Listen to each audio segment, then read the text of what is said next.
Olá, tudo bem com vocês? Nós vimos já como utilizar a probabilidade para estimar cruzamentos. Mas será que é possível nós termos flutuações nos nossos resultados?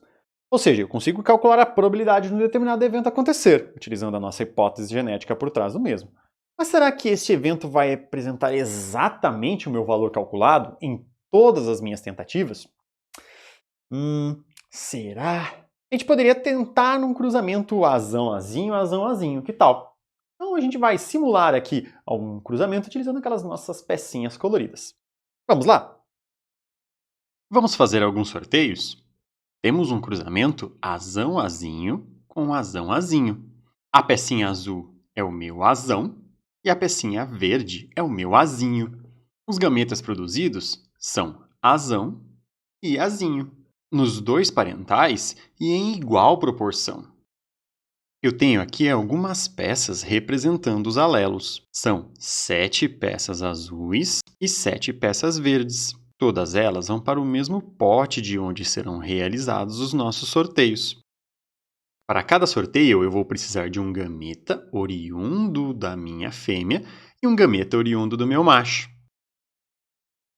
E é sempre importante repor as pecinhas para não alterar a probabilidade de cada um dos nossos alelos.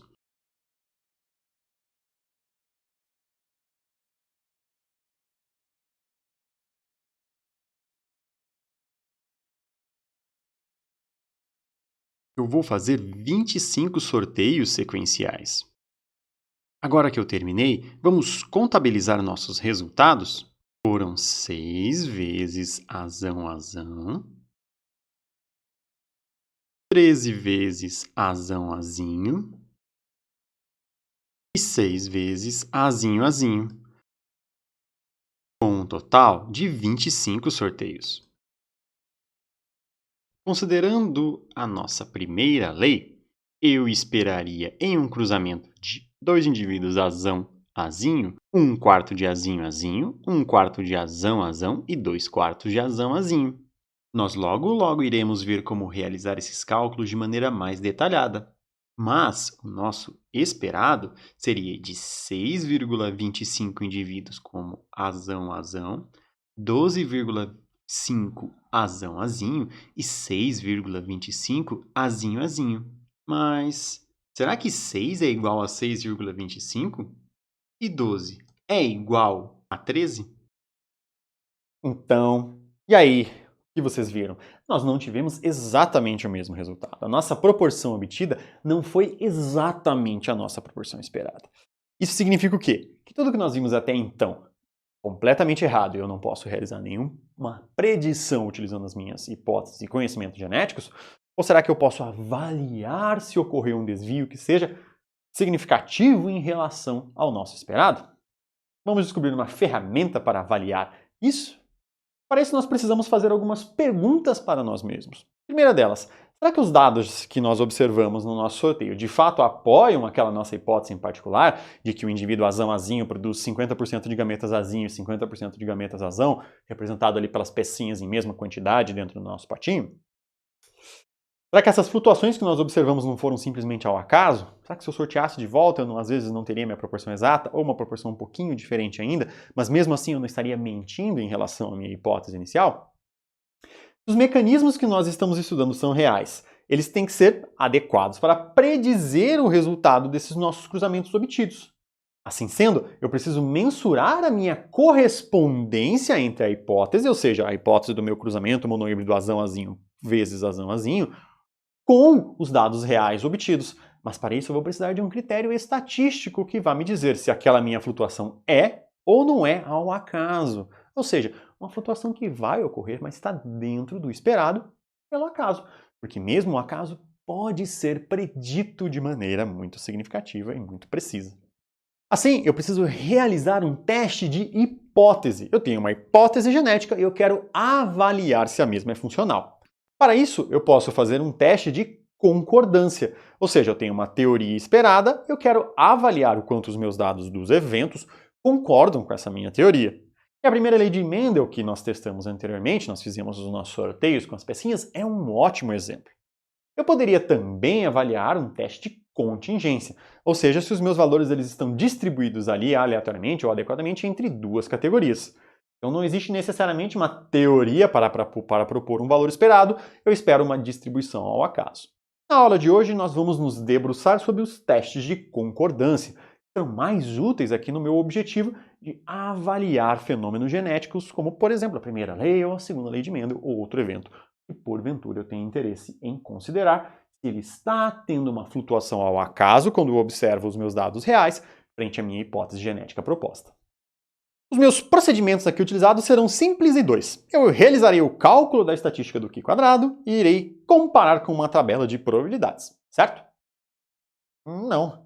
Tabela, estatística Q² são conceitos que não necessariamente nós temos muita familiaridade. Vamos degustá-los com calma.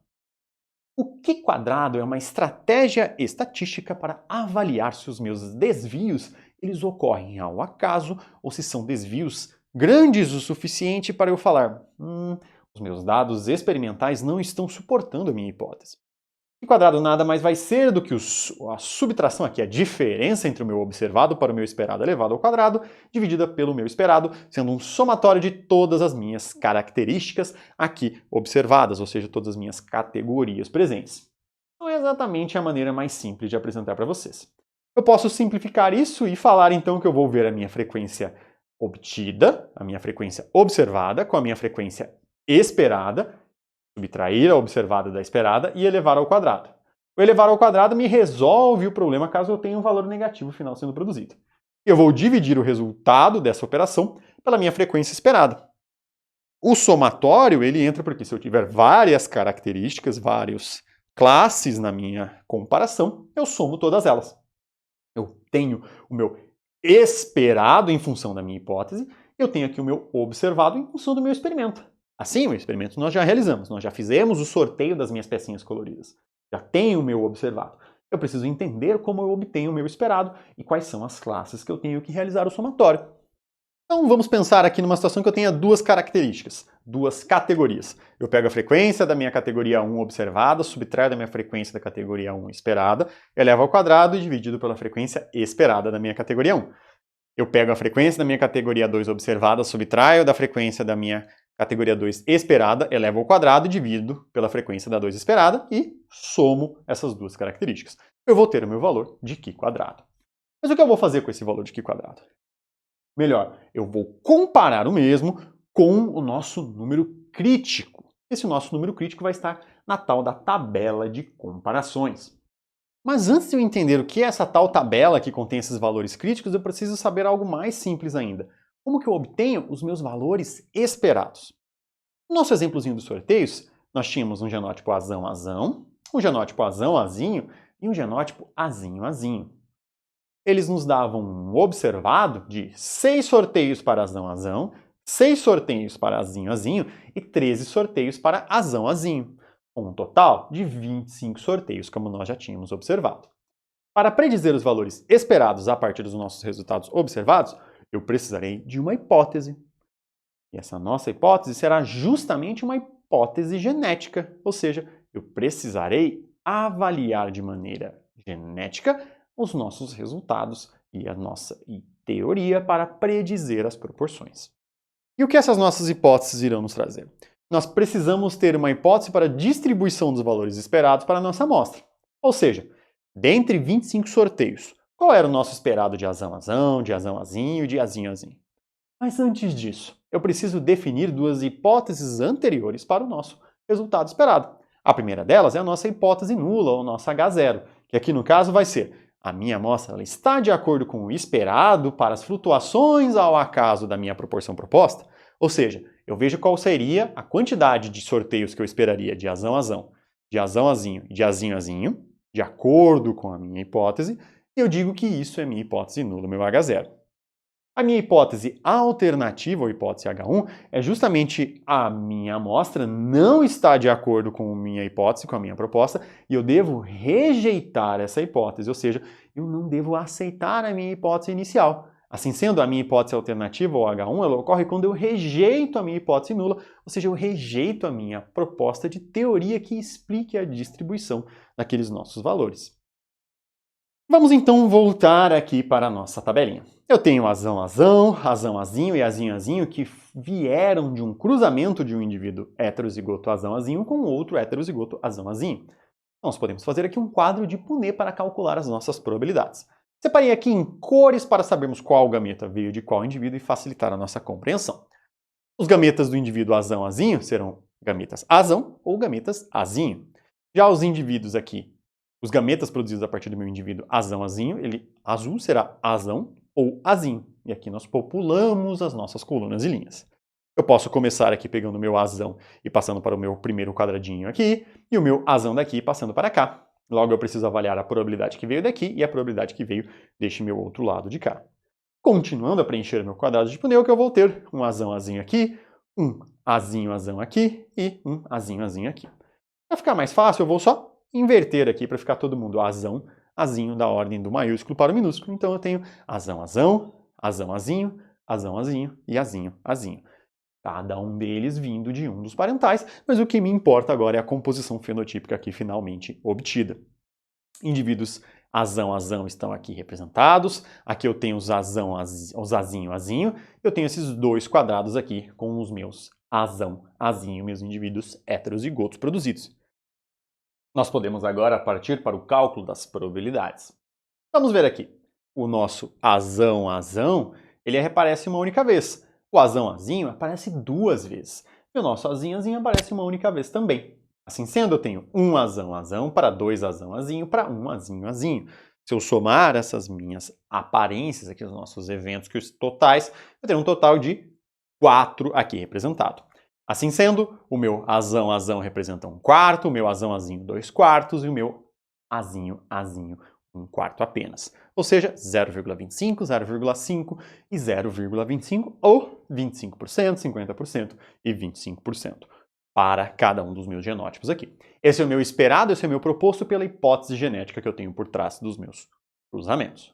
Assim sendo, guardando esta minha informação aqui, eu terei que a minha hipótese nula será que a minha amostra está de acordo com o esperado para a segregação independente dos fatores nos gametas. Já para a nossa hipótese alternativa, eu terei que a minha amostra não está de acordo com o esperado e eu devo rejeitar a minha hipótese inicial, devo rejeitar o meu H0. Mas como que eu realizo esse meu cálculo para definir os valores esperados? Eu devo usar essas minhas probabilidades aqui.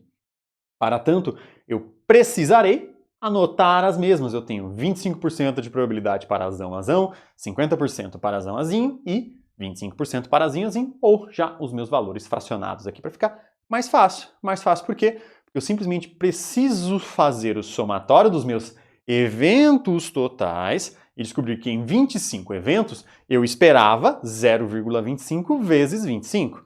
Em 25 eventos eu esperava de azinho 0,5 vezes 25. E de azinho eu esperava 0,25 vezes os mesmos 25 eventos. Logo, eu esperava que em 25 sorteios eu sorteasse 6,25 vezes azão, 6,25 vezes azinho e 12,5 vezes azão.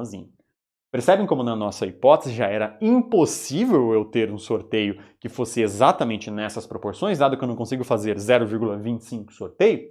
Mas é justamente quanto a esses valores esperados que eu irei realizar o meu teste do Q quadrado. Assim, se eu somar aqui, eu tenho 25 como total.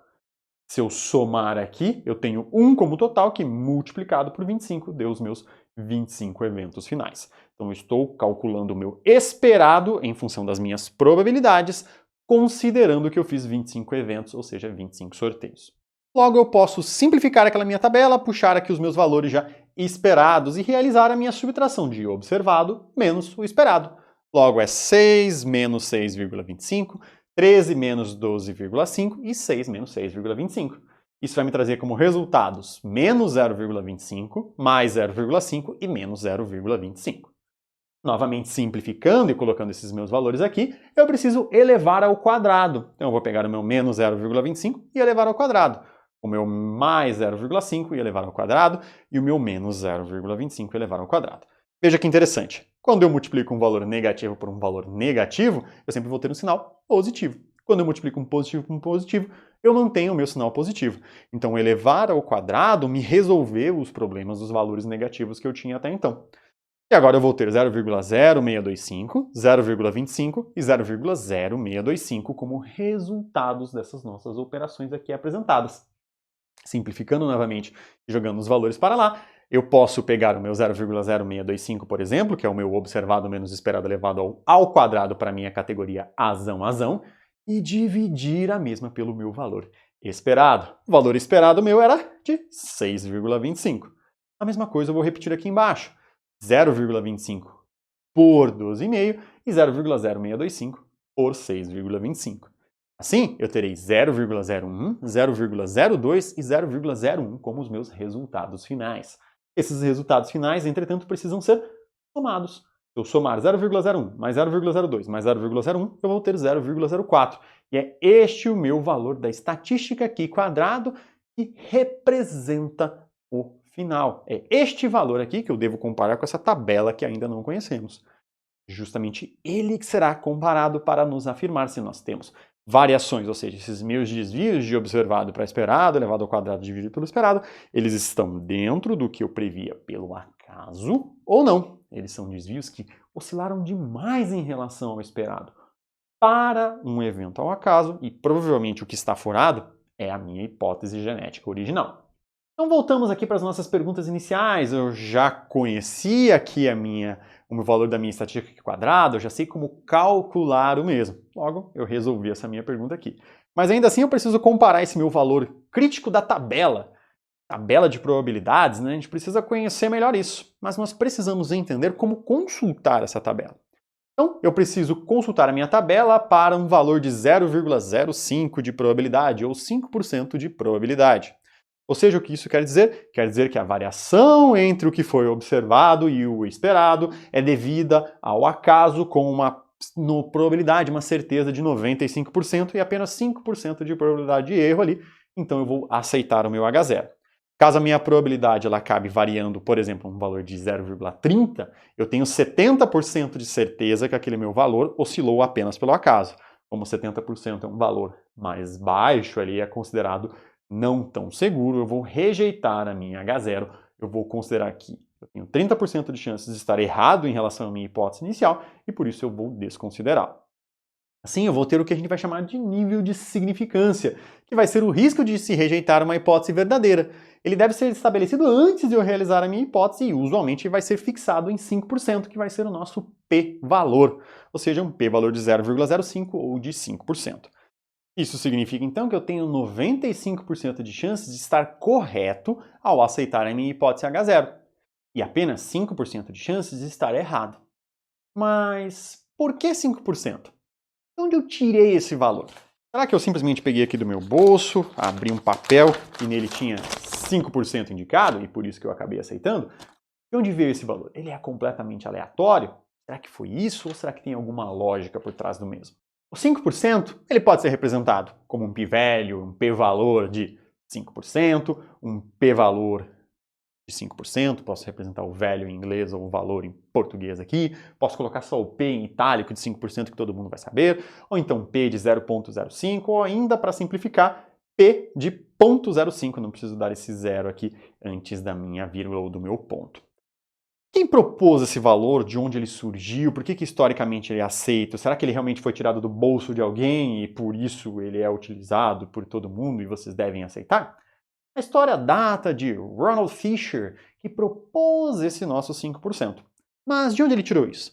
Ele tirou ali de que o dobro do desvio padrão é excedido apenas uma vez a cada 22 tentativas.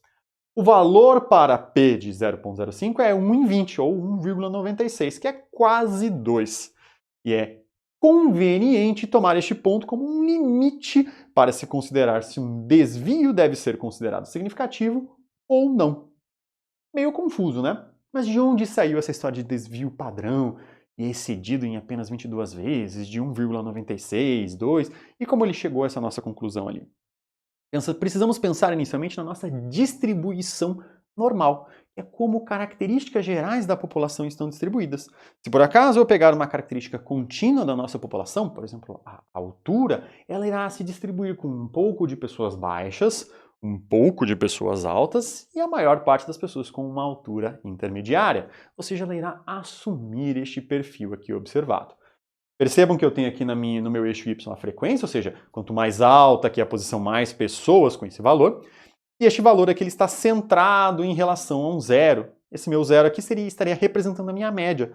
Então, se a altura média da população for 1,60 m, ao invés aqui de zero, eu teria 1,60 m nessa posição.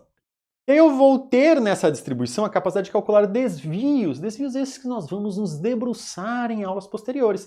Mas eles representam ali uma fração do desvio da população em relação à nossa média, caso essa nossa amostragem da população represente essa nossa distribuição normal esperada. Aqui eu tenho o valor que seria de um desvio padrão, representado por um sigma. Se eu pegar dois desvios padrões, então eu pego tanto este desvio quanto este desvio aqui, eu posso calcular probabilidades de pegar uma pessoa ao acaso na população e ela estar dentro de uma faixa de um desvio ou dentro de uma faixa de dois desvios. O que o Ronald Fisher propôs foi, vamos pegar aqui e somar as probabilidades de um desvio para menos ou para mais em relação à nossa média populacional com esses dois desvios aqui a mais e observar a nossa porcentagem. Se eu somar os 34,1 mais 34,1 mais 13,6 mais 13,6, eu teria um total ali de 95,4% de probabilidade.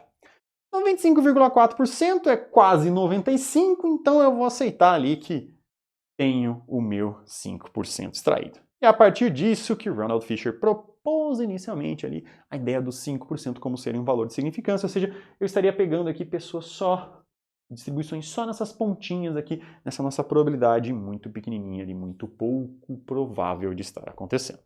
Mas percebam que nós já temos um problema. Mas seja uma definição proposta, ela não é baseada exatamente em nada muito crível ou muito sólido. 5% ainda é uma escolha meio arbitrária. E mais que isso, a proposta do Fisher daria aqui, não 5%, daria ali um valor um pouquinho diferente. Nós podemos dizer, então, que o 0,5 ele é tão amável e Deus ama tanto ele quanto o 0,6. Não tem uma necessidade e um motivo necessariamente objetivo para eu ter escolhido o 0,5 e não o 0,6 ou o 0,4. Nós temos também uma pergunta muito interessante se você entrar em um fórum de estatística chamado Stack Exchange ou Cross Validated, onde perguntaram justamente do 0,055. Por que não o 0,055? Porque tem um bom motivo. Assim como todo mundo gosta do 0,05, ninguém gosta do 0,055. Por que eu vou usar um valor quebrado? Por que eu utilizaria 5,5%? Por que eu utilizaria algo não tão objetivo assim, não tão bonito e arredondado? Basicamente, o 5% é uma convenção. Ou seja, nós aceitamos que 5% de probabilidade de estarmos errados e equivocados é algo tolerável. 6, 7, 8, 9% já não é tolerado. 4, 3, 2 e 1 é muito bom, é menor do que 5%. Então nós estabelecemos uma convenção a priori, onde vamos aceitar o 0,05%, mas não necessariamente nós temos um motivo absolutamente objetivo para justificar os 5%. Então, por mais que ele não tenha saído diretamente do meu bolso, ele ainda assim é uma convenção, ou seja, um valor que eu e a comunidade acadêmica e científica como um todo aceitam como, a partir deste ponto, eu acabo considerando que é obra do acaso e antes dele eu considero que a minha hipótese inicial está inadequada. A distribuição dos valores da nossa distribuição π quadrado ela é um pouco diferente da normal, mas nós teremos mais ou menos a mesma ideia. Eu estou pegando o pedacinho aqui da minha distribuição que representa apenas 5% da mesma. Se eu olhar aqui a minha área embaixo do gráfico como todo, aqui eu tenho 95% da área e aqui eu tenho 5%. Por isso que eu vou normalizar os meus desvios em relação a desvios ali observados na minha amostra e faço uma comparação dos mesmos com uma distribuição normalizada.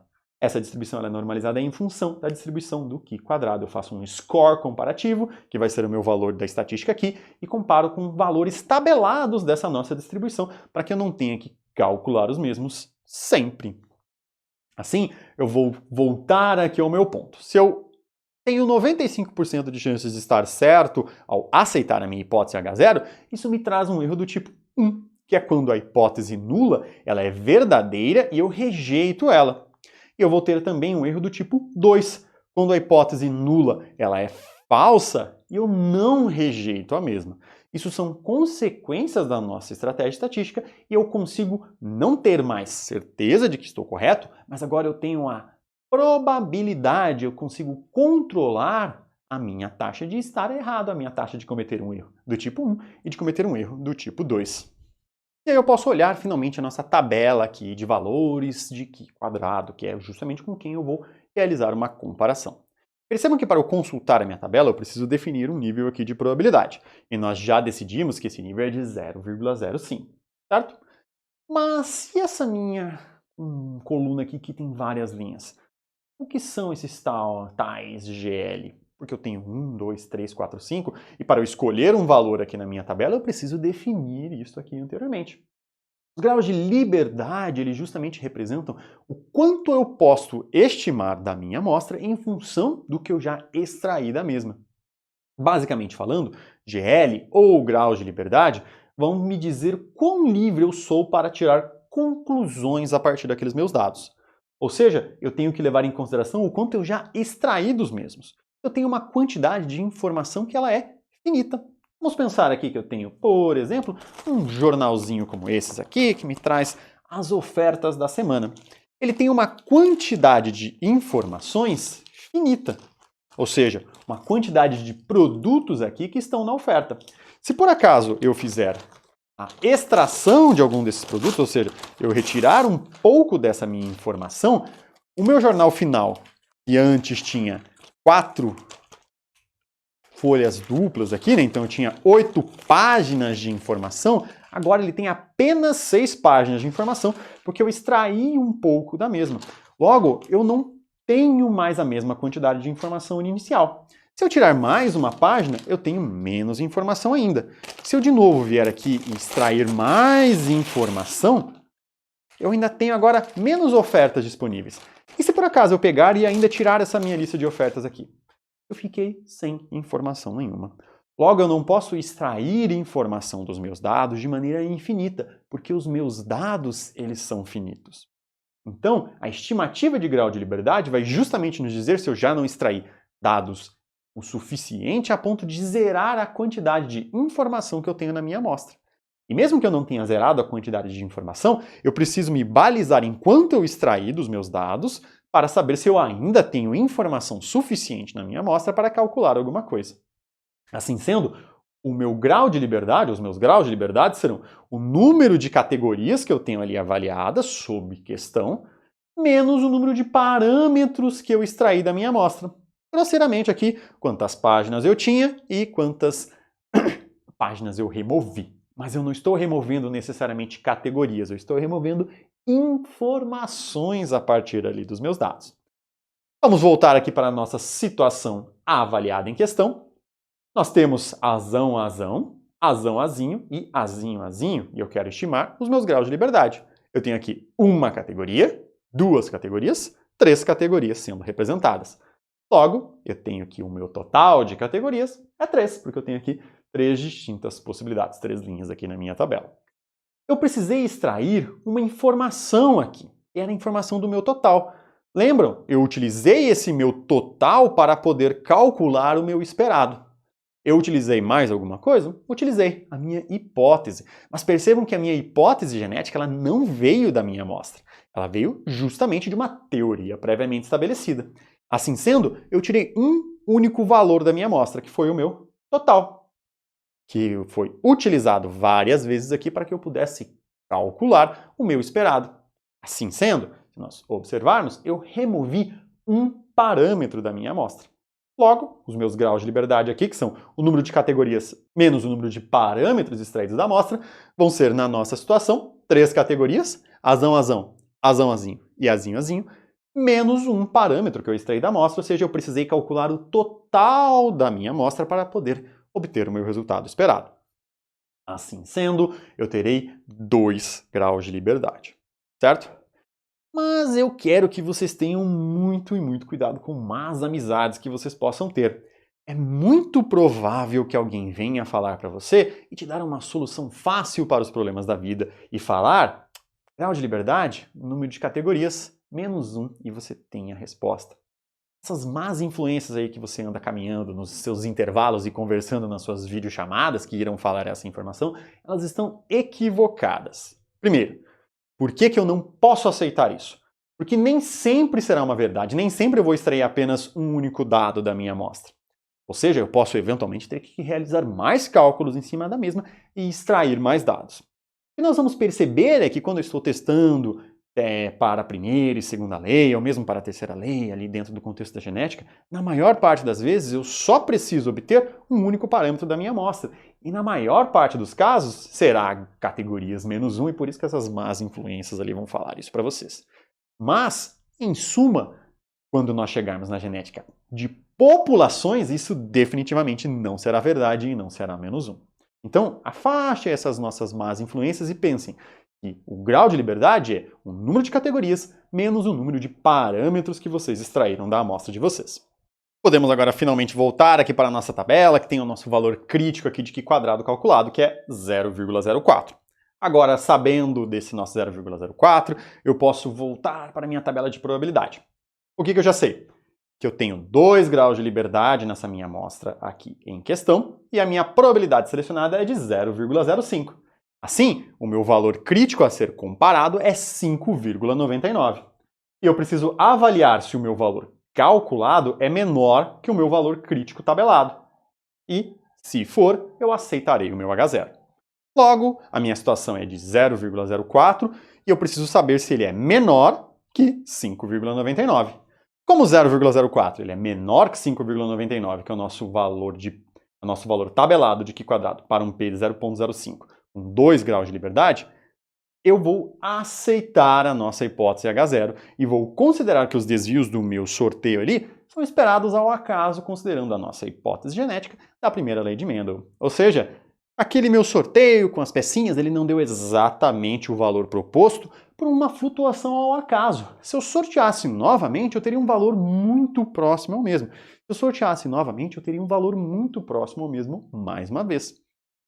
E o que eu quero falar com o meu 5% seria que se eu fizesse 100 sorteios como os que eu fiz, muito provavelmente em 5 deles eu não conseguiria realizar o cálculo do meu valor Q², o meu desvio seria fora do acaso. Mas em 95 dos meus sorteios, como que eu fiz no comecinho da nossa aula, eu teria um valor calculado aqui de Q² menor que 5,99 e eu aceitaria a minha H0. Entenderam agora a questão do erro? Mesmo eu tendo essa ferramenta estatística, eu consigo predizer quantas vezes ela vai falhar e vai cometer um determinado tipo de erro. Se eu tivesse feito 100 vezes essa nossa aula, em 5 delas a aula não funcionaria e eu teria que gravar novamente o nosso sorteio lá do início. Isso significa ter 5% de probabilidade ali associada com o nosso resultado. O que nós podemos concluir, então, é que no nosso caso, eu não roubei no nosso sorteio, eu realmente amostrei 50% de chance cada um dos meus gametas, reproduzindo ali a nossa situação da primeira lei de Mendel. Assim sendo, eu gostaria que vocês fossem treinar aí como realizar testes de Q² e compreender esses diversos conceitos estatísticos que agora aprendemos aqui. Até mais e bons estudos!